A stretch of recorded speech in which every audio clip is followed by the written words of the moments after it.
ঢাকা বিশ্ববিদ্যালয়ে একজন ছিল, সে কয় যে পরকাল বিশ্বাস করি না, বিয়ে টিয়া মানি না, মরা এটা হইতে পারে কিন্তু মরার পরে আরেকটা জীবন হবে, ওইখানে হিসাব হবে, বিচার হবে, এই সমস্ত মানি না। এর থেকে আমারে তোমরা আমি মরার পর হ্যাঁ মানে গোসল করাইও না, কাফন পরাইও না, জানাজা মানাজা এগুলি আমি বিশ্বাস করি না। নাউযুবিল্লাহ। কত বড় কপাল পোড়া, কত বড় কপাল পোড়া।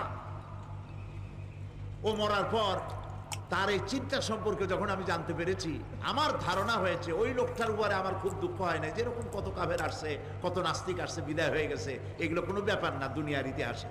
সব থেকে বড় ব্যাপার হলো এই লোকটি বাংলা বিভাগে বছরের পর বছর, যুগের পর যুগ শিক্ষকতা করেছে ঢাকা বিশ্ববিদ্যালয়ে।